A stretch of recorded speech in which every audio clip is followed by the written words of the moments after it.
Welcome to episode 13 of the Going Around Buzz podcast with Chris, Damon, and Sal. Sal, what's Hello, up, Damon. man? The Rams have lost now 6 games in a row. Yeah. They're now 3-9. As you can tell from my voice, I was doing a lot of yelling yesterday. Yelling they're going to win. So I'm losing my voice. I apologize, Sal. But I was into it, Sal, and the Rams disappointed us yet again to fall 3-9. Well, I'm still diehard though. I still keep that banner, that running back banner, until the season's over. I know it's over, but it's never officially over. You know, and the Rams are at the point now where, I mean, we understand all the injuries, a lot of the moves they made. It is what it is, but it was kind of exciting. I mean, the last 2 games, the Rams competed, and at least they're playing for pride. And so, you know, there was enough to get excited about. They're playing a team that's competing for the division. And the Rams, you know, pretty much held their own. A play here, a play there could have been different, but the Rams are still in the game. And, you know, the only thing that's frustrating again is the opposing fans being able to, you know, hear how loud the Seahawks fans were yesterday. But it is what it is. Another loss, but you got to keep playing these games. People talk about moral victories. I don't believe in moral victories. Either you win a game or you lose, because you can't go on the record say you lost. Oh, moral victory. No, there's no such. They go in the win column. You know what I'm saying? A loss is a loss. They played with heart. They played with integrity. They had the game, but they did not win the game. You know, each time you go on the field, 2 teams are trying to win the game, and the Rams didn't win. They fought 3-9. Do you think the Rams are going to win? 5 games left. Do you see the Rams winning any other games coming up? I mean, the game against the Raiders, I think the Raiders are on a winning streak. 3-game winning streak. 3-game winning streak. I think the Rams will match up well with the Raiders. But, you know, I'm looking now more at the development of a lot of these younger players, you know. I mean, how exciting was it to see Tutu Atwell? You know, he's a player. That speed is pretty impressive. And even McVay, you know, admitted that he wished he would have played him a little bit sooner. And I agree with that. But now I just look at the Rams now. I know what it is. But to see players get better and develop, even though you don't win games, you're not going to win every game. But if you see improvement, or you see that the Rams are still playing, because it matters. Some of these players aren't going to be on the Rams next year. We already know that. So it does matter. I mean, you saw Bobby Wagner, Jalen Ramsey. I mean, these guys were fired up. It looked like it was a playoff game. So that type of intensity. And also it shows that these players are still playing for the coach, you know. You see a lot of times when teams struggle, you know, pretty much the coach is just, you know, going through the motions. But McVay and the players, they're still together. So that's, you know, that's something to hang your hat on. And also, speaking of Bobby Wagner, he had an interception, and he had like a couple. He went off. He was on a mission. Like, he only got that interception. I think it was an interception at first, but I guess they both. You know, I think they're gonna give it to him. But hey, Bobby Wagner played with heart against his old team. Well, you know, it was interesting watching him play because, I mean, he's a pretty quiet guy, but that yesterday he was like a man possessed. Him and Jalen Ramsey, man, that energy was impressive. And you know, everybody I wanted the Rams to win badly for Bobby Wagner. But, you know, he was leading the charge. And I mean, there's some guys, Hoyt is starting to come out. And there's some players that are starting to make some moves that, you know, you could build on next year. You're not always going to get the wins. That's why when Coach McVay said it's hard to win in the NFL, you know, then you have to cherish all these wins. So as a fan, I've always been that way. I know that I've seen a lot of dark, long seasons with the Rams. And so for me personally, you know, I always enjoy every game, but of course winning is the key. Now this Thursday, the Rams take on the Raiders. The Raiders have won 3 in a row. You know what's funny about the Raiders? Since the beginning of the year when I talked trash on the Raiders? Yeah, they're coming for you now, Damon. They're really coming for me. They're coming deep to the tailgate on Thursday. We better win that game, Damon. Yeah, they're coming for me. Raider fans, they've been circling. They've been hitting me up already. Yeah. See what happens they're when you ready. talk? Yeah. Like, Damon, you said it was a marathon, not a sprint. Remember on 3, you talked that mess? Yeah. Yes, Raider fans. Yeah. Raider Nation, they're dedicated fans. They're interesting. I mean, one thing about Raider fans, though, they're always going to be, win or lose, the Raider fans are going to show up. And so I respect that about them. And, you know, it's a tough season for them also. But in the end, there's only going to be one Super Bowl champion. And so for me, for everything the Rams are going through, having a tough season, you know, having that Vince Lombardi trophy, it was worth it all. So, yeah, it's tough, but it was still worth it to me for the Rams to win that Super Bowl. Now the Raiders come in town, so you're gonna have Jalen Ramsey and Devontae Adams. See if they go head up. But they went up head up a couple of times in the playoffs. I believe Green Bay beat the Rams, so that's a good matchup to see. What do you think about Jalen Ramsey? A lot of fans are talking noise on him, giving up a lot of touchdowns this year, Sal. But when I watch Jalen Ramsey play, I think he's still playing at a high level. I just think what he's trying to do is he's trying to, when the Rams lost Eric Weddle to retirement, that was a big difference. Eric Weddle had the secondary, in the proper positions, and Jalen Ramsey could just be Jalen Ramsey. You can see that he's trying to cheat and he's trying to help out, the other defenders, and so he ends up blowing his own assignment. In a lot of these plays, sometimes the safety's not, there for the deep ball, and so it's not all on Jalen Ramsey, but the fact that he's so, cocky and loud and stuff, most of the time he backs it up, but he's struggling a little bit, but he's still a great corner. Yeah. I like, to have that swag, we kind of need it. We need something. If that doesn't motivate you, I don't know what would.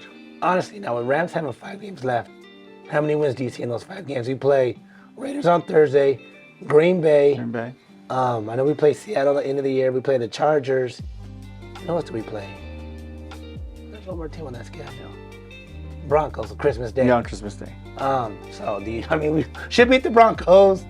Green Bay, you don't know about Green Bay, Well, I never say we should be, because right now I just think that we're just competing. We need a win. Yeah. But a win would be nice. But a lot of these teams are in the same boat that the Rams are. Speaking of Week 13 games, Sal, I thought you couldn't be a player and an owner at the same time. There's a player who does. There's a player and the owner. There's a player who plays quarterback and owns a team. You know who that player is? He's not a Ram, so it don't matter. But his name is Aaron Rodgers, and he owns the Chicago Bears. Oh yeah, he beat him saluted him, didn't he? The Bears cannot beat Green Bay. No, he's the owner. Yeah. He owns the Bears. Mm-hmm. That's when I said that. The Lions beat the Jaguars 40-14. The Vikings held on to beat the Jets 27-22. Mm-hmm. Now the Eagles, they beat the Titans 35-10. That was impressive. Are they the team to beat? I think they are. When I look at all the NFC teams, I still think that it's probably Eagles and Dallas. The 49ers were in that category, but with Garoppolo breaking his foot, it's going to be hard. Okay, speaking of Jimmy G, so the Niners beat the Dolphins 33-17. Yes. 2 head coaches, 2 former friends Mm-hmm. that are not former coaches, former friends, probably still friends, but sure, on the coaching staff. Mm-hmm.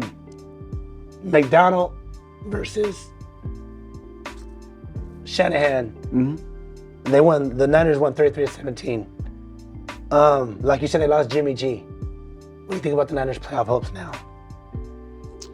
Me personally, I think that they kind of they'll make the playoffs, but I don't think they're going to be favorites. It's difficult when you have, one of the last players, drafted. Wasn't and that's a lot of pressure. Brock Purdy, he's pretty. Yeah. But the NFL, the coaches are really good at, they're going to game plan against them. It's going to be hard for him, especially if they play Dallas. Dallas defense is amazing. They're leading the league in, sacks and stuff. Their defense is impressive. So I think that he'll do okay. The Niners will make the playoffs, but, beating those top 2 teams, it'll be difficult. And also, the Niners will be on the road, which that fan, base will make a difference. So you don't see a Trent Green, Kurt Warner type story? That only happens once in a lifetime, And I'm glad he wore a Ram uniform. But also, keep in mind, Kurt Warner was 28 years old. Yeah, he was, yeah. He had played football. He just never got an opportunity. But, to have a rookie come in, and that's a lot of pressure.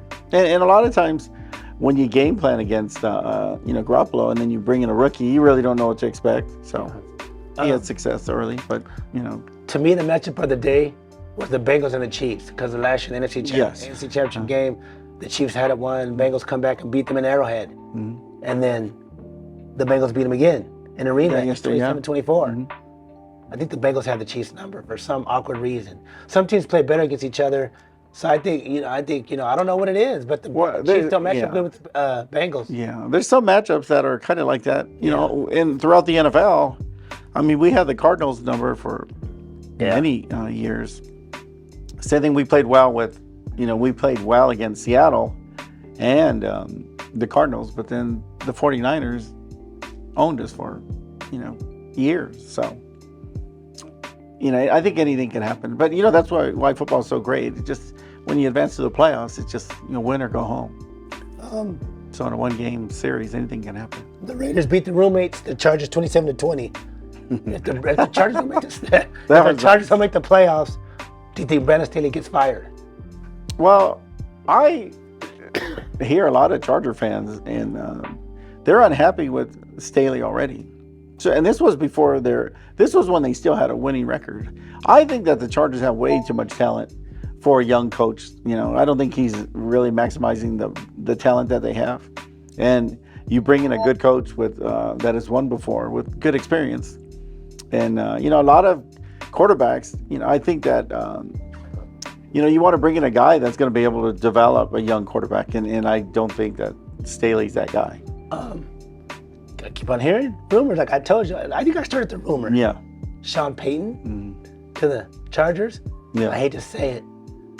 I think there'll be a great matchup for the Chiefs next year if they have Sean Payton come in with Justin Herbert and that Chargers offense. Yeah. What he did to Drew Brees when Drew Brees came to us from San Diego to New Orleans, changed the whole dynamic of everything. I believe Sean Payton, if he comes coach of the Chargers, will make it to the AFC championship game within a year or two. That's my opinion. Well, I mean, I think that's a good guess, and it's a safe guess. I mean, he's a winner, definitely. But the Chargers have way too much talent on both sides of the ball to be, 500 ball club. Yeah. So I think that you can't be patient. Everything happens so quickly. You have to take full advantage. As far as Staley, I think that he's a good coordinator, but as a head coach, it's sometimes overwhelming for a lot of these young coaches. So I think that I would make that move if you have the opportunity to get a proven coach.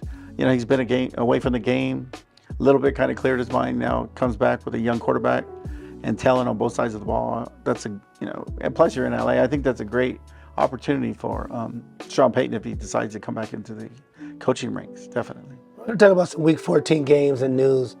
Baker Mayfield was released by the Carolina Panthers. Do you think the Rams should pick him up? Well, I hear a lot of Ram fans saying we should pick him up, but, Baker Mayfield, he's the type of player that he has some ability, but, I think on the sidelines, as a backup, he'd be a distraction. And I think he has some ability, but it's not worth, the whole, the headache that he brings to a team. I mean, he's cocky, but the Rams don't. That's not really a Sean McVay type of player. McVay wants someone who's going to, be a team oriented. Yeah. And in Baker Mayfield, everywhere he plays, he's always had issues with, with other players and the coaches. Let me highlight some games real quick. Jets and the Bills. Who do you think wins that game? I would say the Bills. I do too. I think if the Bills beat the Jets. Well, I'm starting to see. I watched a little bit of the Jets game, but I'm starting to see the Jets are starting to kind of come back down to earth.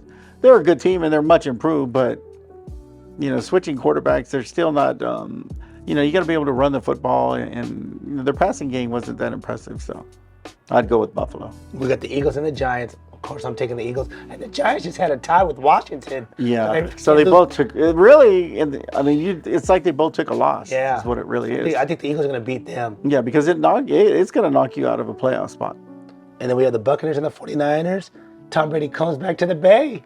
I mean, I'm going for obviously Tampa Bay. I can never root for the Niners, but it'd be. I just think it's going to be interesting at the end of the season. I'm picking the. I would say that 49ers and Bucs. That's going to be a tough game without Garoppolo. I think it's like a toss-up, but I would probably go with. I would still say the Niners win that game. It'll be a close game, but the Niners will win that game. We got the Dolphins and the Chargers. I think it'll be a shootout, like 49-35. I'll go with the Dolphins.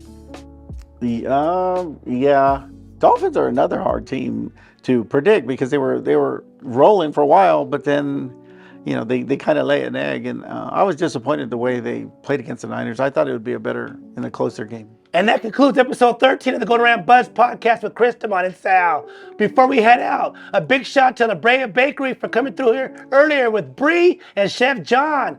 showing you how to get down for all your Rams tailgate needs. Big shout out to LaBreaBakery.com/tailgating. Once again, LaBreaBakery.com. Hey, let's go to that footage and show you what you guys missed. Welcome back, everybody. As you can see, we got guests from La Brea Bakery. We got Bree, the director of La Brea Bakery, as well as Chef John from La Brea Bakery. As you guys can see, this food looks delicious. It has been at my tailgate, but it never looked like this. They're gonna show you what can be done when you do it right. Well, thanks for having us here at the tailgate. We're excited to kind of show you what you can do. The tailgates of yesteryear were just hamburgers and hot dogs. Really aren't going to cut it anymore. So we want to show you how La Brea Bakery can elevate your tailgate from just the standard to really the showstopper and make everyone want to come by and see what you're cooking. We have Chef John here who's going to kind of walk you through what he's created using various of our breads that you can find in the grocery stores across the U.S. As well as in some of our locations around California. All right, great. Thanks, Bree. Just want to show you just a diversity of what you can do with our breads here, especially for tailgating, because, you know, like Bree said, it's not the same as it used to be. We can really elevate it now, and especially with new techniques. I mean, we used to only have a grill available to us for tailgating. Now there's like portable pizza ovens. There's, you know, cooking on cast iron on the grill itself. So that's why I wanted to show you some of the items that you can do using those techniques. Like, right, you don't really associate grilled cheese with a tailgate, but now you could do that using your cast iron on your grill. Again, a classic here is a sausage and peppers using our baguette, anything like that. There's also another option here. I mean, your barbecue grill is like an oven as well. So again, these are just French bread pizzas, really simply assembled. Put them on the grill, in the cast iron with the lid on. It melts them, toasts them up perfectly. And the perfect appetizer as well. Slice them up, put them on the board so people kind of eat in and out while watching the other game or tailgating with their friends. Yeah, it gives people something to snack on while you're getting everything else ready, right? And then we have this. It's on our Italian round. It's totally made ahead, so it's supposed to be that way. It's an Italian pressed sandwich. So you have all those meats and cheeses in there, and then you put a vinaigrette, and oh, by the way, all these recipes are on our website. You put a vinaigrette on the 2 slices of bread before you build the sandwich, and then you press it down using weight. So it really condenses the bread and the sandwich together, so it's a really full, flavorful bite. This is where you're really going to elevate here is these charcuterie boards you're seeing across the board. We've also added in, I don't know if anyone has seen these, but a butter board. Dipping in your butter kind of fills in the holes. But we're seeing this more and more as people are, again, elevating, creating an experience. You're with your friends, you're with your family. It gives you something to snack on as everything else is getting prepped. We're excited to be here at the Golden Ram Barbershop. We appreciate them having us here to show you the tailgate. You can also find us during game day at the VIP tailgate at the Hollywood Park, where they're serving our breads in many different fashions throughout the tailgate. And as we mentioned early on, we're a proud partner of the Los Angeles Rams.